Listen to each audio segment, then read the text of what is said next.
And she said, well, she says, this is where your future leaders are coming from, your future industrial leaders, political leaders, economists, and so on. They come from these schools, and this is where they meet each other. They'll grow up in life knowing each other, and they'll all be in the right positions. And she was telling the truth. There's nothing strange about that. They do tell the truth very often. It's the public who, when they hear it, they say, I know I heard that, but they can't really mean what they say. So the public were trained this way, you see. You train the abused to love the abuser. The public can't quite fathom this, and so they make excuses for them. Well, I guess she had a bad day, to say what she said. Or well, the problems that she's got on her plate, I don't blame her. You see, this is the rationale. So, an intergenerational elite with many priesthoods. I mean, Sumer had so many priesthoods dealing with the legal system and even real estate and subdivisions of real estate and wills, death duties and taxes and so on. Everything that bureaucracies do today. They simply change their clothing and they wear suits and ties today, or white coats like scientists. So the system's going down through the ages, always taking themselves to another place and destroying that which they left behind them. You're leaving it in such a way, leaving some low-level controllers there to make sure it's standardized. That way, when they get a bigger empire over here, they can then lump this back into it again, the old one. So they create bigger and bigger empires, and this is part of the great work, as they call it, that they claim began in 4,500 BC, that the big idea, as Mr. George Bush Sr. called it, the big idea, the BB, to be or not to be, says Shakespeare, for those who know. So on we go down through the ages until they see their target in sight. And they told us it'd be the age, you see, of Aquarius. There's many reasons for Aquarius being Aquarius, but it's got it even in the New Testament, because Jesus was a sign of Pisces, the fish, fisherman of men. The first guys he recruits were fishermen. The philosopher king of Pythagoras type of thing. And the early Christians used the fish symbol wherever they went as a sign of Christianity before they used the cross.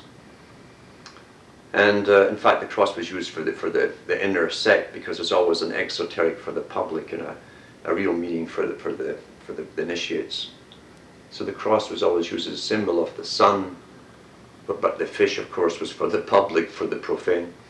So Aquarius has ruled for over 2,000 odd years, and now we're going into Aquarius. So in the New Testament, they have Jesus saying, go into town and you see a guy carrying a pitcher of water, which is Aquarius, of course, and you borrow his colt. And so they managed to even write it in there, you see, to give you the clue that this would be the time for the next coming, you see, of man, the new type. The age in Aquarius of peace and understanding. Well, peace is not peace as you know it. Peace comes when there's absence of consciousness and opposition to this agenda. That's what they mean by peace. And peace comes when there's not enough of you to cause a trouble, and those that are left don't have a functioning brain to use. That's peace. And hence the rush towards chips and chipping the brain and implants and stuff like that, and a totally controlled society. They want peace. They don't want to give us all this media nonsense, you know, this constant propaganda to keep us running in circles and, you know, chewing the grass like good little sheep. And it's also, it takes away from their profits, because they want pure profit, you see. They want 100% profit from us. And they've got to allow us to entertain ourselves, to keep us obedient and grazing, and sports and circuses and all that kind of thing, you see, and buying toys, junk from China, as rewards, all Pavlovian rewards at the end of the month, you know. That's all taken from their ultimate profit. And that upsets them, because it's not efficient enough. And this system that's coming into being is to be run on complete, utter efficiency, where a person will not be born unless they have a work for you to do. unless you can sell your body parts as a fetus, mind you, as long as they get some profit from it, from their investment. And we're going down through a horror show down through the ages of watching people being oppressed, doing what they do naturally, which is to resist. So you have force, and for every force there's an equal and opposite reaction. And then of course then they control the conflict to bring out the conclusion, the synthesis of it all. And before you know it, we've just moved into where they want us to go. It's when we are the sheep, they are the good shepherds. Good shepherds pat the sheep, they know them by name. The sheep come up to them and like them, because sheep don't know what they're there for. They think they're there to be happy. Huh? They don't know.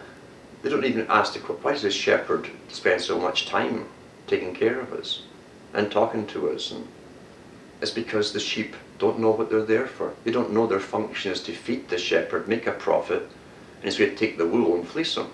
You see? That's a good shepherd. A bad shepherd sharpens his knives in front of the sheep and slaughters one. The rest of them are terrified. They run off when they see him.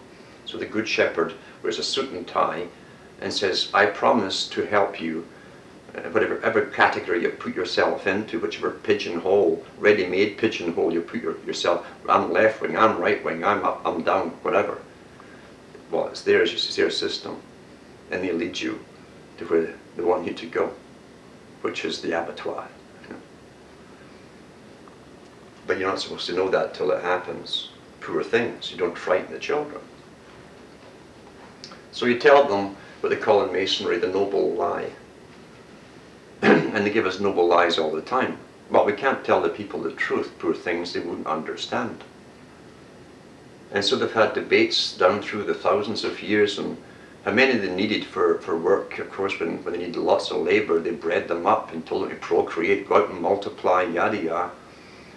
And they did, and they slaved away quite willingly for their masters. And when there was too many of them, the elite would get together and say, well, let's have a war and kill some off, you know. And they do that too. And of course, since really the 1500s, when Rosicrucian, the Rosicrucian movement broke into the surface openly in England, that's when the real push was on for now a more expert-run society. And in the 1700s, it really took off with all the different writers amongst the interbred elite, like Charles Darwin. Charles Darwin's family only interbred with one other family for generations, and that was the Wedgwood family, the famous pottery Wedgwoods of England. And his grandfather married one, his father married one, Charles married one, and then when his wife died, he married his mother's sister, another Wedgwood. So they're all Wedgwoods and Darwins all mixed together, you see, until they could bring in some other outside blood, the Galtons, another sweet bunch who believed in population reduction. And so they ended up with, Charles did anyway, he had 10 children from his first wife, and 8 of them died in childbirth, and the other 2 died in insane asylums very young. 2 interbred, you see. But that's part of the program initiated by the elite through Rosicrucianism, when they had to build up a middle class to manage what was coming, an industrial era. They needed a middle class of obedient middle class people who would in turn look down their noses at the people they just left, you know, the bottom of the heap. So the middle classes would become very snobbish. They'd have their own version of Masonry, not a noble order like the elite had, but they'd have a version which they didn't know there was anything else except the one they joined. They thought, this was it, I've made it. I'm climbing up the mountain. So this con game's going on and on and on. And of course in the 1700s with the French Revolution, we see it coming to a new open dimension.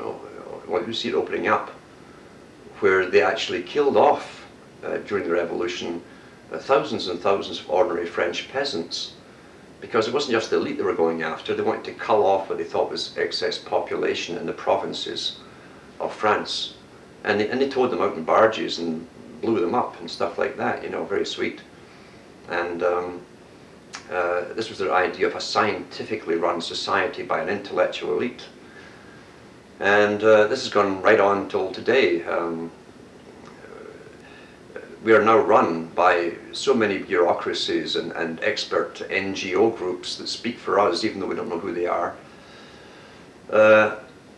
This is what's running the world today, a world run by the natural order, they call it, just the intellectual elite. Those who have proven, as H.G. Wells said, they have proven through history and through the wealth their families have accumulated for centuries that they are the natural elite. They have the right to control the lesser. You see those, and profane those guys at the bottom of the hill there.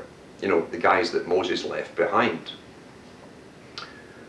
And that's the story about Moses, of course. Moses wasn't a real person. It was a myth that was borrowed from Egypt and before that from India. And it's nothing to do with a person as such, or a wandering captive people. It's the natural order according to the mystery religion. Because the so-called Israelites, who'd been slaves, were still slaves, you see. They were still base people. So in the story, which is exoteric, and esoteric, they're down at the bottom of the mountain and it's lightning and thunder going around there, so they can't get up, they can't follow Moses up the mountain, because only the illumined man, you see, illumined man, the one who's illumined and has spirit. You see, the profane don't have spirit. Here's the big secret, you see. You're base, you're creatures of instinct, as Paul said in the New Testament. So the mob who are slaves stay slaves, basically. And they stay there, and of course, being slaves and dumb and stupid, they make a golden calf, because the slave, the base ones, want a two-legged, or at least a four-legged, something solid anyway, to worship. They don't want a god or something that they can't see, feel, and touch. They want to worship something physical. And so Moses, the illumined one, goes up the mountain, up the degrees, up the scale, to talk to God. He went where the rest could not follow. That's what it means. That's a simple esoteric story of it. And Moses, of course, in Egyptian means child. Unless you become as a child, you cannot see the kingdom of heaven, you see. Ramoses is child of Ra. Tutmosis is child of Thoth. And on we go. So we've been under tremendous mind control for such a long time. We still are under intense control. And the Masons are, again, in their own publications, will tell you that it was a Masonic push to have universal education, the same education worldwide, to standardize into a bunch of schmucks who will never question reality, who will accept reality as it's presented to them from birth. And that's what good management means. The schmucks don't know they're schmucks.